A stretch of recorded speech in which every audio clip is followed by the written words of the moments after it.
Então, a gente vai continuar a leitura do livro, tá? É um livro da autora Hannah Arendt, chamado As Origens do Totalitarismo. E na continuação eu parei na página 19. Retrocesso a medieval e anacrônica. Idade das Trevas. A ignorância ou a incompreensão do seu próprio passado foi, em parte, responsável pela fatal subestimação dos perigos reais e sem precedentes que estavam por vir. Mas é preciso lembrar também que a inabilidade de análise política resultava da própria natureza da história judaica. História de um povo sem governo, sem país e sem idioma. A história judaica oferece extraordinário espetáculo de um povo, único nesse particular, que começou sua existência histórica a partir de um conceito bem definido da história e com a resolução quase consciente de realizar na Terra um plano bem delimitado, e que depois, sem desistir dessa ideia, evitou qualquer ação política durante 2000 anos. Em consequência, a história política do povo judeu tornou-se mais dependente de fatos imprevistos e acidentais do que a história de outras nações, de sorte que os judeus assumiam diversos papéis na sua atual histórica, tropeçando em todos e não aceitando responsabilidade precípua por nenhum deles. Após a catástrofe final, isto é, após a aniquilação quase completa dos judeus da Europa, a tese do antissemitismo eterno tornou-se mais perigosa do que nunca, pois ela poderia levar até a absorvição os mais tenebrosos criminosos entre os antissemitas, longe de garantir a sobrevivência do povo judeu. O antissemitismo ameaçou-o claramente de extermínio. Contudo, essa explicação do antissemitismo, tal como a teoria do bode expiatório, por motivos semelhantes, sobreviveu ao confronto com a realidade, pois ela acentua a absoluta inocência das vítimas do terror moderno, o que aparentemente é confirmado pelos fatos. Em comparação com a teoria do bode expiatório, ela tem a vantagem de responder à incômoda questão: por que os judeus e não os outros? De maneira simplória, eterna e hostilidade. Cheguei, sai de lá domingo. Uhum.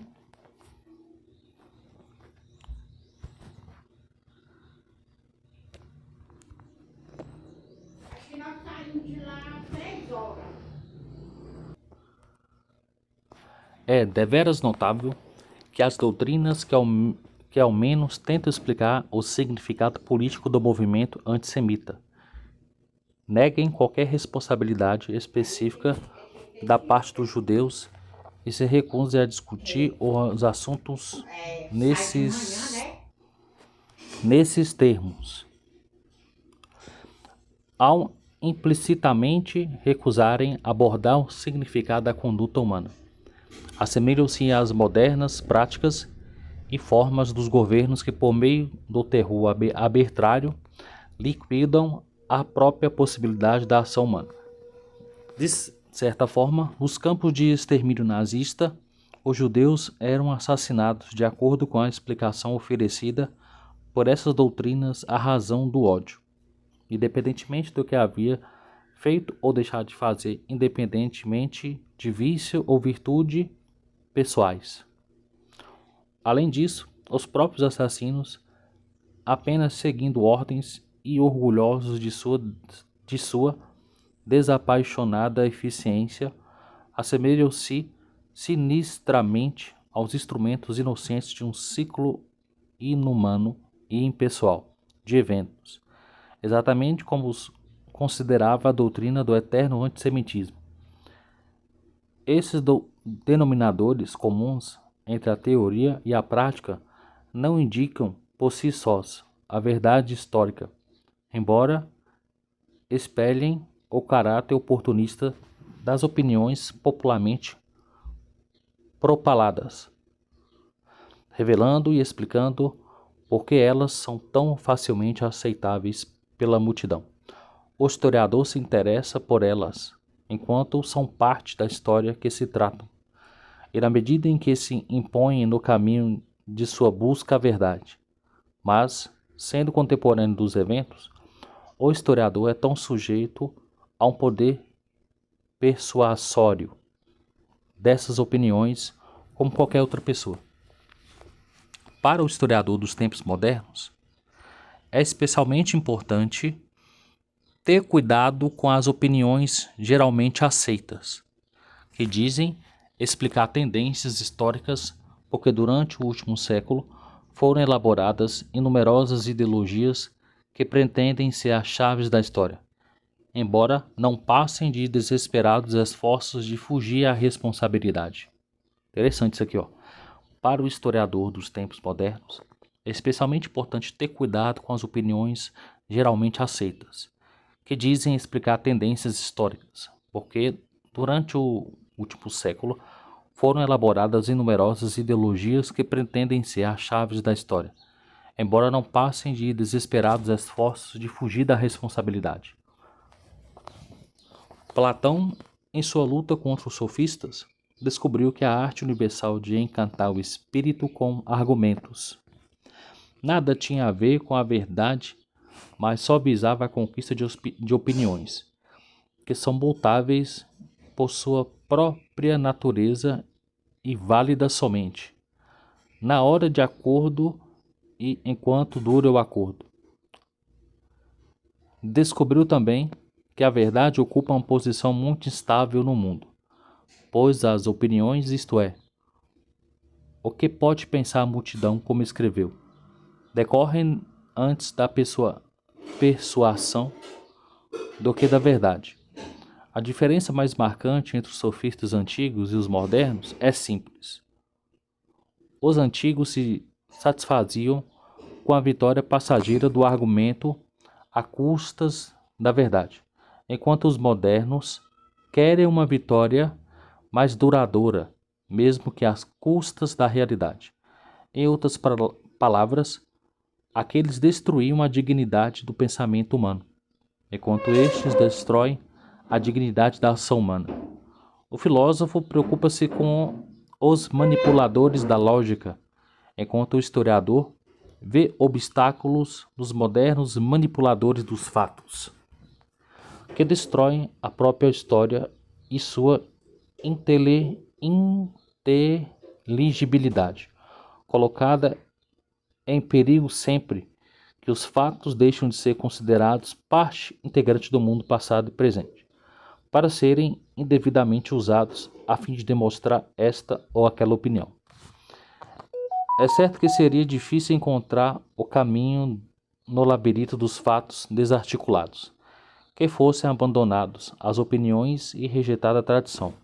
Contudo, essas perplexidades da historiografia são consequências ínfimas, se forem consideradas as profundas transformações do nosso tempo e o seu efeito sobre as estruturas históricas do mundo ocidental. Dessas transformações resultou o desnudamento dos componentes antes ocultos de nossa história. Isso não significa que desabou na crise, talvez a mais profunda na história do Ocidente. Desde a queda do Império Romano, foi a mera fachada que encobria esses componentes, embora não passassem de fachadas muitas coisas que, há apenas algumas décadas, eram consideradas essenciais. A simultaneidade entre o declínio do Estado-nação europeu e o crescimento de movimentos antissemitas, a coincidência entre a queda de uma Europa organizada em nações e o extermínio dos judeus, preparado pela vitória do antissemitismo entre todos os outros ismos que competiam na luta pela persuasão e conquista da opinião pública, têm de ser interpretadas como sérios elementos no século no século I, no estudo da origem do antissemitismo. O antissemitismo moderno deve ser encarado dentro da estrutura geral do desenvolvimento do Estado-nação, enquanto ao mesmo tempo sua origem deve ser encontrada em certos aspectos da história judaica e nas funções especificamente judaicas, isto é, desempenhadas pelos judeus no decorrer dos últimos séculos. Se no estágio final da desintegração dos slogans antissemitas constituíam o meio mais eficaz de inspirar grandes massas para levá-las à expansão imperialista e à destruição das velhas formas de governo. Então, a história da relação entre judeus e o Estado deve conter indicações elementares para entender a hostilidade entre certas camadas da sociedade e os judeus. Trataremos disso no capítulo seguinte. Se, além disso, a contínua expansão da ralé moderna, isto é, dos declasses, provenientes de todas as camadas, produzindo líderes que, sem se preocuparem com o fato de serem ou não os judeus suficientemente importantes para se tornarem o foco de uma ideologia política, repetidamente viram neles a chave da história e a causa central de todos os males. Então, a história das relações entre os judeus e a sociedade deve conter indicações elementares para explicar a hostilidade entre a ralé e os judeus. Trataremos da relação entre os judeus e a sociedade no terceiro capítulo. O quarto capítulo ocupa-se do caso Dreyfus, que foi uma espécie de ensaio geral para o espetáculo do nosso próprio tempo. Analisamos o caso de todos os detalhes, dada a peculiar oportunidade que oferece de, no breve momento histórico, revelar as potencialidades do antissemitismo, até então ocultas como importante arma política dentro da estrutura política do século XIX. E isto, apesar da sua relativa sanidade. Os 3 capítulos seguintes analisam, porém, apenas os elementos preparatórios que chegaram ao estágio da completa realização quando a decadência do Estado-nação e o surgimento do imperialismo, que destacaram concomitantemente no cenário político. 2. Os judeus, o Estado-nação e o nascimento do antissemitismo. 1. Os equívocos da emancipação e o banqueiro estatal judeu. No ápice no seu desenvolvimento no século XIX, o Estado-nação concedeu aos habitantes judeus a igualdade de direitos. Esconde contradições profundas e fatais a evidente incoerência do fato de que os judeus receberam a cidadania dos governos que no decorrer dos séculos haviam feito da nacionalidade um pré-requisito da cidadania e da homogeneidade da população, a principal característica da estrutura política. As leis e editos que otorgavam aos judeus o direito à emancipação seguiam na Europa, lenta e hesitantemente, a lei francesa de 1792. Esses decretos foram precedidos e acompanhados pela atitude ambígua da parte do Estado-nação em relação aos seus habitantes judeus. Do colapso da ordem feudal, surgiu o conceito revolucionário de igualdade, segundo o qual não se podia mais tolerar uma nação dentro de outra nação. Por conseguinte,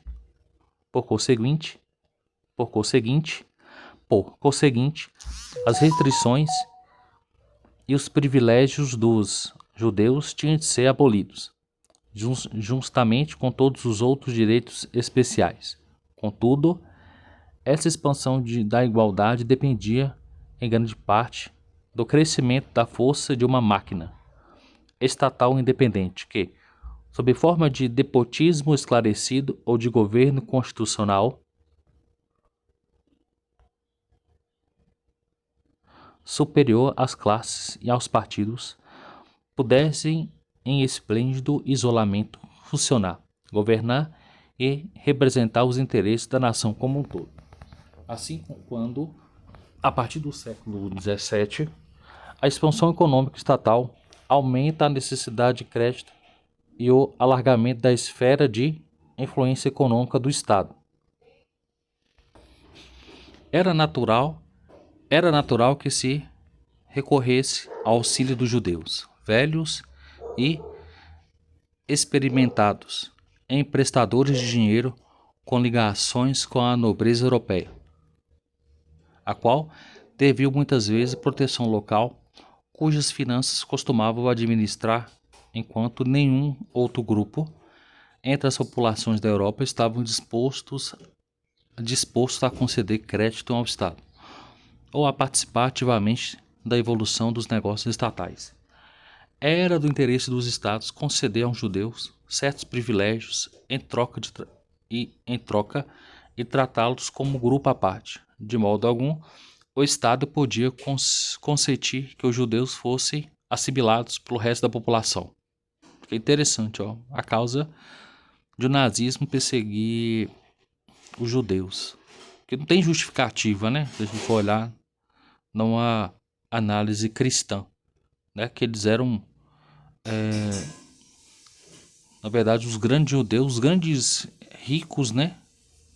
Emprestavam dinheiro aos bancos. Isso aqui é bastante interessante. Ou ela colocou aqui, quer ver?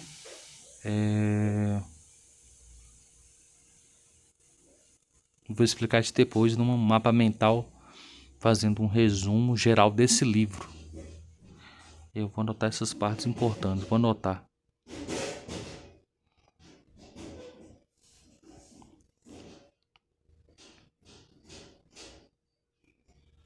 Aí, tá vendo aqui, ó?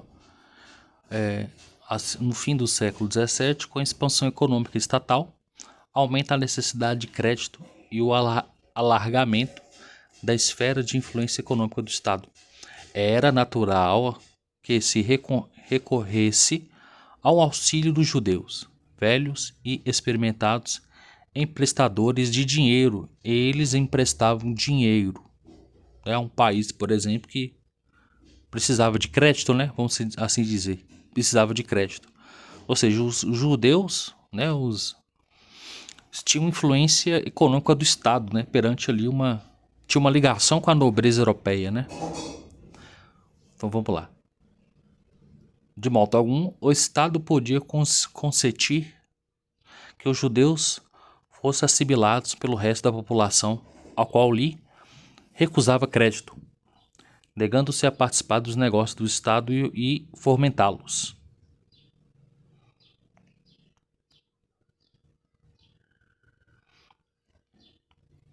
Portanto, a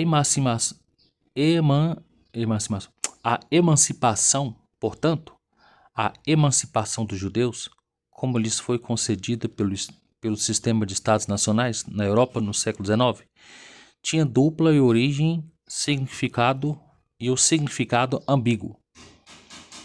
Por um lado, ela decorria da estrutura política e jurídica de um sistema renovado, que só podia funcionar nas condições de igualdade política e legal, a ponto de os governos, para seu próprio bem, precisarem aplainar as desigualdades da velha ordem do modo mais completo e mais rápido possível.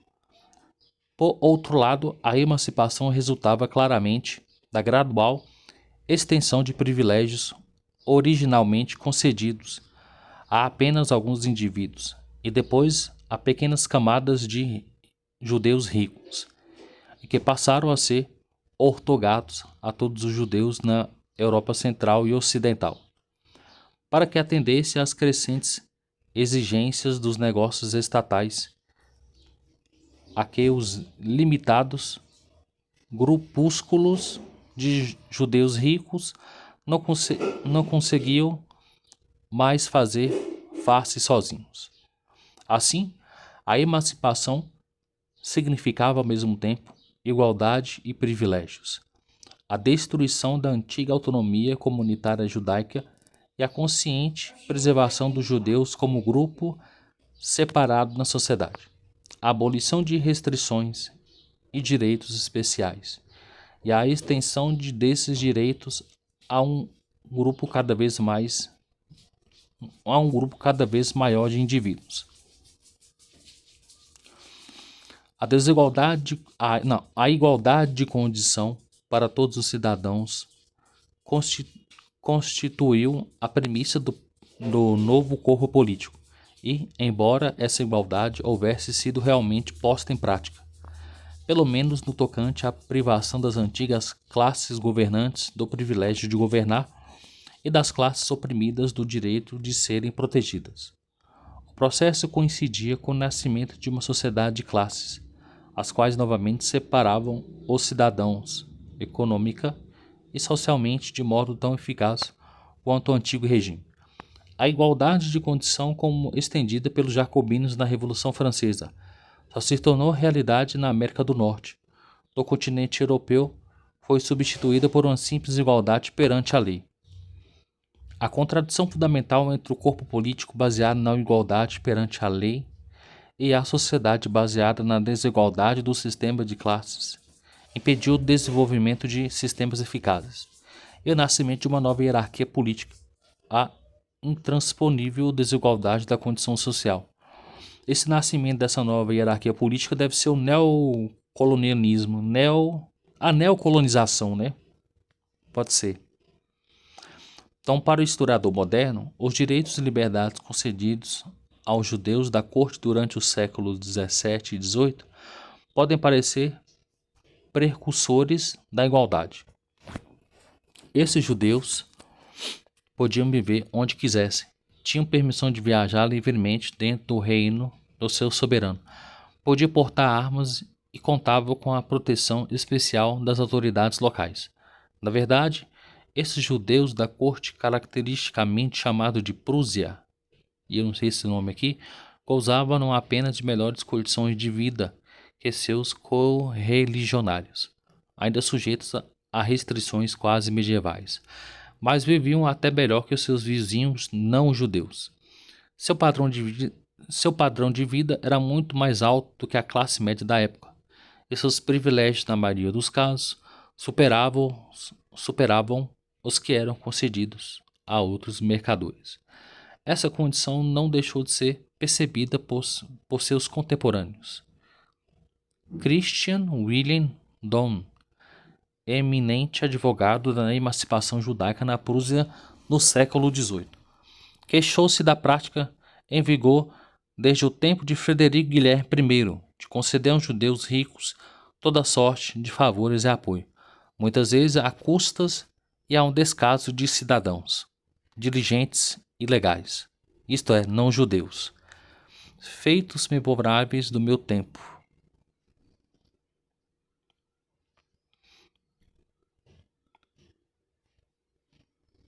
A intransponível desigualdade da condição social outorgada ao indivíduo e quase garantida por nascimento, coexistia paradoxalmente com a igualdade política. Somente países politicamente atrasados, como a Alemanha Imperial, havia conservado alguns vestígios feudais.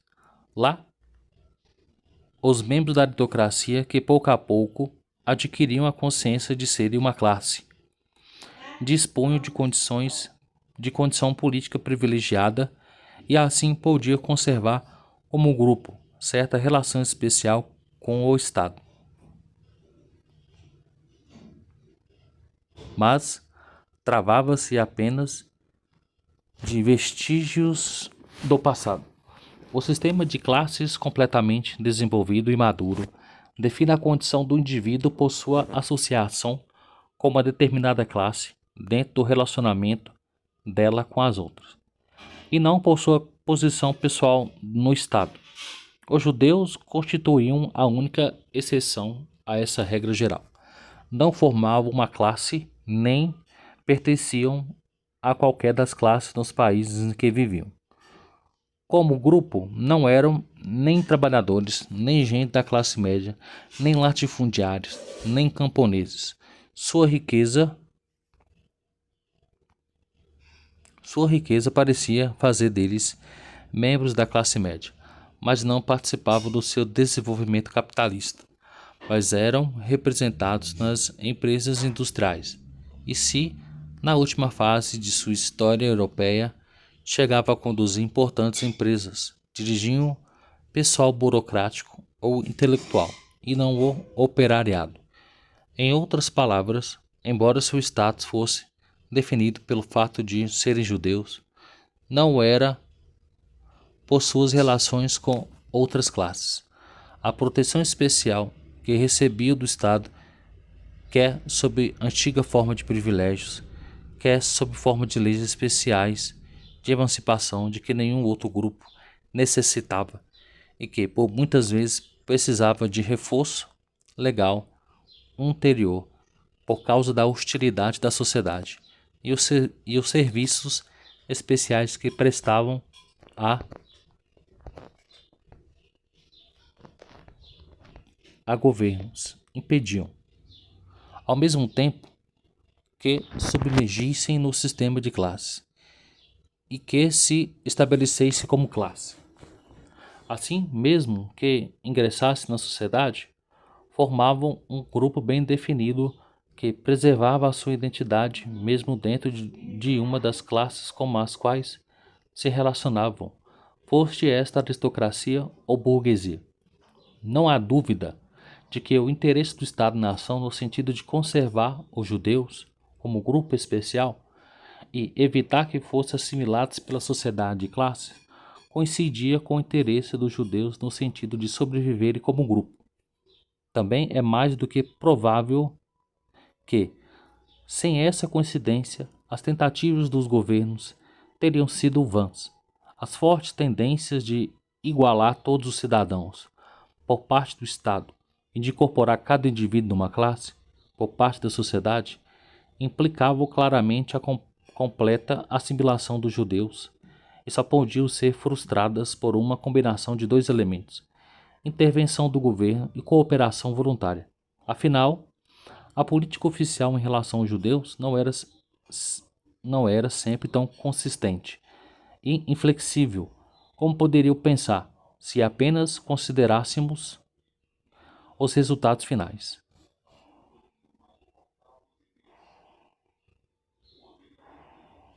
Estou lendo um trecho aqui.